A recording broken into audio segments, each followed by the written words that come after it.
8:30, 7:30 Central on CTV. Okay,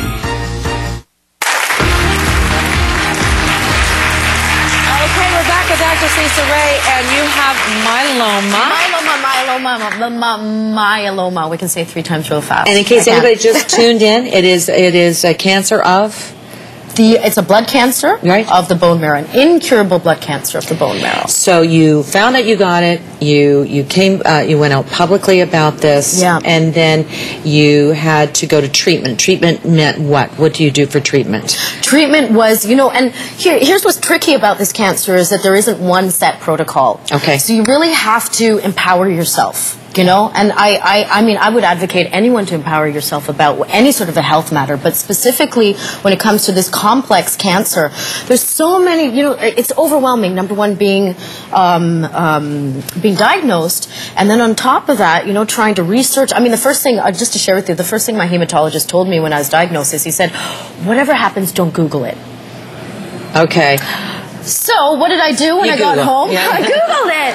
And I was panic-stricken because the prognosis 10 years ago would have been 1 to 2 years.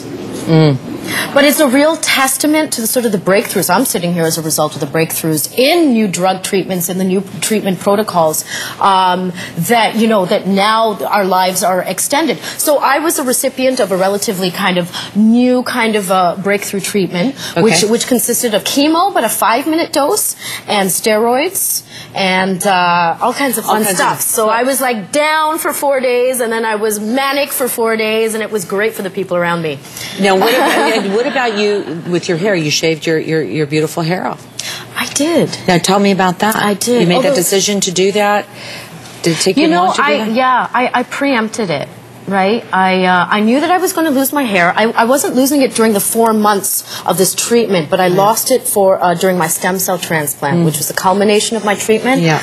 Yeah. And so I had my cancer buddies, and they shared with me. They said, you know what? You almost feel like it's not going to go. And then one day in the shower, you're just lathering away, and it comes off in these huge clumps, and that can be really traumatic. So what did I do? My partner at the time, he was an ex-military guy, so he had his good his shears.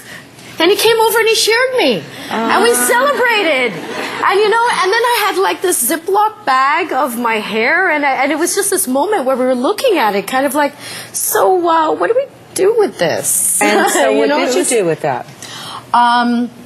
Did you cry? Did you cry when that happened? It's in a drawer. Yeah. I honestly, at that point of time, I didn't cry. Yeah. I didn't. I think that when you're dealing with a crisis, you're running on adrenaline, and you're managing. Yeah. So in a weird way, my emotional catharsis has come after the crisis passed. Right. After, the real healing happens after I finished with my stem cell. So, I mean, for instance, you have coping tactics. So for me, humor was a coping tactic. Me too. By losing my hair, it meant, I saved on shampoo.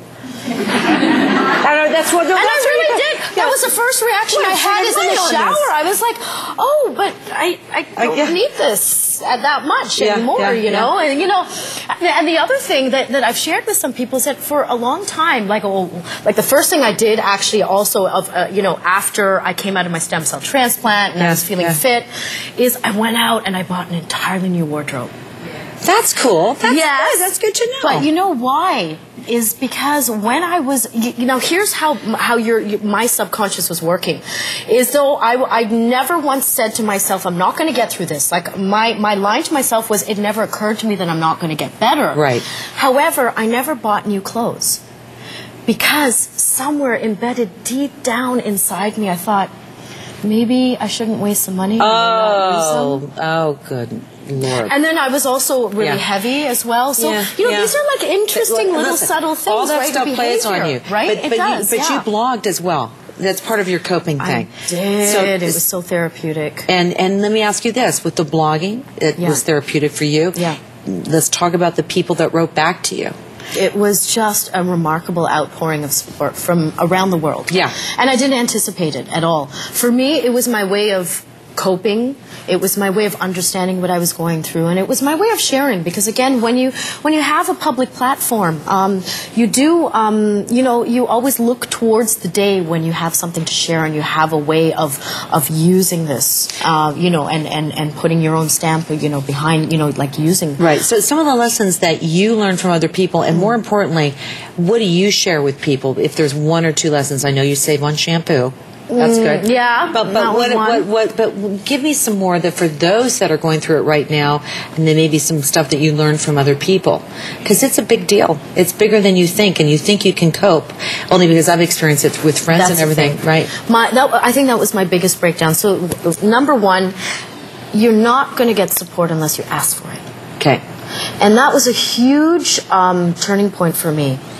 That was something I really had to overcome. I never realized, because, I'm very independent, very strong-minded. I always thought, well, I can get through everything. Sure. So, and I think that in general, as women, we don't tend to ask for support. That's right. And we tend to give support, that's right? Yeah. So this, even in terms of writing the blog, it was almost, it was a kind of an unconscious call for support, where, a lot of people came up to me and they said, well, thank you. We derived a lot of strength from you sharing your story. And I said, no, I got a lot of strength from everyone else. If there's one thing you can say before we say goodbye to people that are out there, first of all, do you have a new project that you're working on? I do. Okay. I do. And how's that going? That was great. I just come back. I've just come back from India. I shot a 6-part series for TLC out there.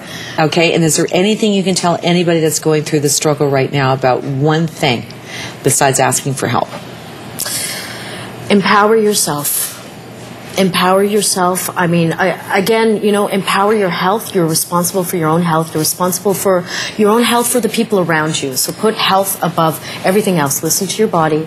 That's why, again, myelomacanada.ca, a great resource for anyone who's struggling with myeloma, for caregivers as well. Love. Okay. Lisa, we'll see you back on the big screen really soon. Thanks, Marilyn. These are a really good story. Really good story. You look beautiful. We'll be right back. Thank you, Lisa. Thank you. Thank you. Thank you. I appreciate it. Really good story. Yeah. No, it's a good story. Up next, Malcolm Patterson shows us the latest outdoor furniture for your backyard. And later in the show, Elle Canada's Vanessa Kraft is giving us insider tips on how to keep your skin looking fresh as the spring weather arrives. Plus, tomorrow on the show, Alicia Cuthbert is here to tell us about her brand new show, Happy Endings.